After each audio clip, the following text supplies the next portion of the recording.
noches y bienvenido a las 8 en punto. Empezamos una nueva semana de labores, una semana periodística intensa, con la noticia del aparecimiento de un libro que yo leí este fin de semana y que obviamente es importante consultarlo. Se trata de un libro del diputado Salvador Arias que plantea como título Derrumbe del neoliberalismo, lineamientos de un modelo alternativo. Este libro obviamente, digamos, ¿cierto?, tiene fuertes críticas al modelo neoliberal imperante en el país en los últimos 20 años o 19 años y señala, digamos, cierto, que el país está en este momento en problemas por culpa de la implementación de ese modelo sustentado básicamente en los últimos años, teniendo cosas fundamentales como es haber dolarizado el país y también la apertura total al comercio exterior a través de los TLC. Vamos a conversar esta noche entonces con Salvador Arias, quien saludo. Buenas noches, Salvador. Buenas noches. Bienvenido por acá, ¿cómo estás? ¿Cómo va todo bien? Pues bien, muy bien ahí trabajando. Y uno se pregunta, ¿qué motiva a alguien, digamos, escribir un libro en este momento, ¿no? ¿Es el momento propicio para escribir este libro? Bueno, fíjate que la evaluación que hice yo era que sí, consultando con otros economistas, porque es importante decir que normalmente un libro no es producto de una sola persona. Nosotros lo que pasa es que habemos un grupo de gente, de economistas, que cada año evaluamos cómo va la economía. Y el libro realmente iba a ser un artículo de evaluación de cómo iba a terminar la economía el 2007, pero al final, viendo la perspectiva de la economía mundial norteamericana y habiendo evaluado cómo estructuralmente el modelo salvadoreño ya tenía rasgos de una crisis muy fuerte, que era necesario profundizar el análisis, de forma tal de ver hasta dónde realmente el modelo tenía sustentabilidad o el modelo neoliberal estaba quebrado y cuáles habían sido los impactos que le generaba a la sociedad salvadoreña en los diferentes sectores, los diferentes agentes económicos, como los hogares, la empresa privada, el Estado, el sistema financiero, y cómo esos agentes tenían o no tenían perspectiva y cuál era la situación que tenían después de 20 años de neoliberalismo implementado en estos 4 gobiernos de arena. Claro. A ver, partamos por... Tú me decías, digamos, que fue un libro escrito en compañía de algunos amigos. Tú aquí haces... agradeces al compañero Jorge Sol Pérez, sí, sí, al compañero Sergio Gómez, sí, tú dices a mi esposa Marcela, tu esposa, sí, sí, y a un economista cuyo nombre no ponemos debido a la represión ideológica que vive nuestra intelectualidad. ¿Sí? ¿Vive? Sí, a mí me, sí, no sé. Sí, o sea, tú que vivimos una época de represión ideológica? Hay gente que trabaja en ciertas instituciones, sí, que si opina libremente le quitan el trabajo. Eso es una realidad. O sea, por eso lo mencionamos, porque es un punto de honor, sí, rescatar que tenemos muchos economistas que tienen muchas inquietudes, que conocen y manejan el país, pero no pueden darse a luz porque se verían sujetos hasta perder su trabajo. Entonces, pero tienen la voluntad y la determinación de seguir contribuyendo a este proceso. ¿Y esta, digamos, opresión ideológica es de la derecha? Sí, sí, es de la derecha, sí, totalmente. Ok, bueno, entonces tú dices un libro que tú esperas que sirva de análisis. Sí, la idea es que el libro, primero creo que uno debe tener una base importante cuando uno pretende escribir algo y pretender que algo conoce o entiende. Que el conocimiento de uno no es más que, tiene como sentido, alimentar un proceso de debate. Porque nadie puede tener la verdad absoluta, ¿verdad? El conocimiento se construye a partir de las relaciones entre las personas y las coyunturas que se van dando, tanto internas como externas. Y entonces el libro tiene como ese objetivo, decimos acá, miren, el derrumbe del neoliberalismo, el calificativo es muy claro, muy concreto, y está sustentado en el libro. Y está sustentado además a partir de la información oficial de este país. No hay una información que haya sido construida para amañadamente pretender enseñar algo, sino que lo que sí que se le hace una lectura desde el punto de vista de lo que creemos nosotros que debe de ser la razón de ser de la economía del Estado, que es tener un pueblo que no esté en pobreza, que tenga trabajo, que tenga buenos salarios y tener un sector empresarial dinámico en su totalidad, en su conjunto, y que eso no se dé en El Salvador.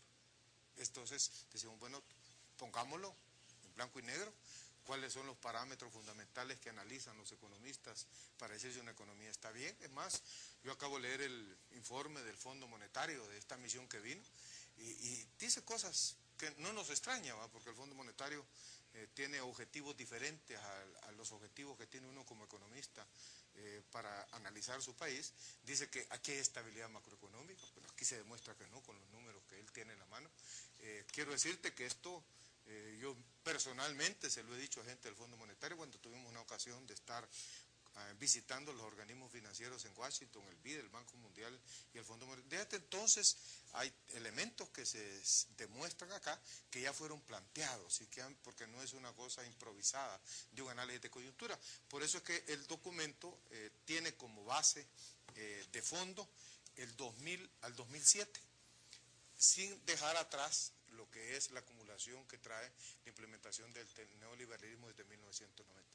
¿Pero por qué del 2000 a 2007? Porque nosotros vimos que después de que se hicieron las modificaciones en la política fiscal, donde se revirtió y la carga fiscal cae sobre los hogares, después que se privatizó casi todo lo que había por privatizar, entra en una etapa como de tercera generación en neoliberalismo en El Salvador, y dicen, bueno, todo lo anterior va a terminar de funcionar dolarizando y generando una serie de convenios de tratados de libre comercio, y eso va a hacer que la economía desarrolle toda una capacidad nueva exportadora, y a través de las exportaciones va a haber una posibilidad de generar empleo, va a haber riqueza y va a haber un derrame como se pregonó por toda América Latina, pero además el dolarizar se va a acabar el miedo de unas posibles devaluaciones, porque ya no va a haber política cambiaria, no va a haber inflación, va a traerse inversiones porque va a haber estabilidad cambiaria, además va a haber crecimiento, exportación,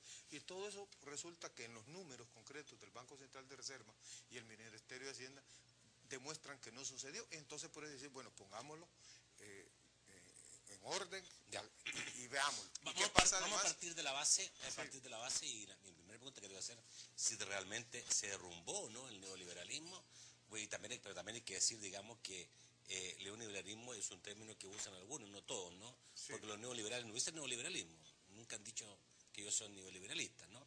Pero bueno, ¿se derrumbó el neoliberalismo? Sí, es más, no solo se derrumbó en El Salvador, se derrumbó en el mundo. O sea, que la cosa no, y precisamente por eso el libro comienza cómo es que se inserta. Se derrumbó el neoliberalismo, o sea, se derrumbó un modelo económico que sustentaba, digamos, que el mercado se regulaba absolutamente solo. Así es. Ya, ok. Pero no se ha derrumbado el capitalismo. No, porque ese es el sistema. Que es la gran base del sistema de sustentación. Pero por lo tanto, no son muchas las diferencias tampoco. No, un poco más, un poco menos, digamos. No, lo que pasa es que el capitalismo es el sistema en el que funciona. Los sistemas, de acuerdo a las coyunturas que viven, las crisis que representan, los impulsos que quieren lograr en el desarrollo de sus fuerzas productivas, establecen modelos donde en este caso se habla del neoliberalismo en el marco de la globalización, que está muy bien tipificado en el mundo, ¿va? Y que en el caso de América Latina además se le va a llamar Consenso de Washington, porque son los organismos internacionales que acuerdan una agenda económica para América Latina, la acuerdan con el Departamento de Estado, el Departamento del Tesoro de Estados Unidos, y buscan la implementación en América Latina y lo implementan. Y no solo en América Latina, sino que en el mundo entero. ¿El neoliberalismo ha sido una ortodoxia económica? Sí, una ortodoxia. Y esa ortodoxia, digamos, ¿cierto?, está demostrado que ha fracasado. Sí. Porque colapsó el sistema financiero, el Estado ha tenido que intervenir, por lo tanto esta ortodoxia de que el Estado no podía intervenir, claramente ha demostrado que no. Pero el sistema no ha sido derrumbado. El sistema basado en el capitalismo, en que el mercado es dominante, eso no ha fracasado. Por lo tanto, no es mucho lo que puede cambiar. No, yo creo que es importante ver una cosa. El modelo neoliberal que uno puede decir que realmente inició a principios de los 70, 72, cuando se quita, digamos, el patrón, el oro que respaldaba el dólar, hay un rompimiento, y el sistema financiero adquiere otra dimensión, y además se establece todo un proceso donde la privatización de los bienes del Estado, y no solo del Estado salvadoreño, sino que los Estados capitalistas en el mundo deciden trasladar la acumulación que los Estados habían tenido después de la crisis, de la recesión de 1929 y la Segunda Guerra Mundial, deciden apostarle a que todo lo que el Estado había logrado desarrollar, décadas 50, 60, había que trasladárselo al sector privado porque entró en crisis el modelo. Porque ellos decían que el Estado era muy mal administrador. El modelo keynesiano. No, pues sí, decían que era muy mal administrador.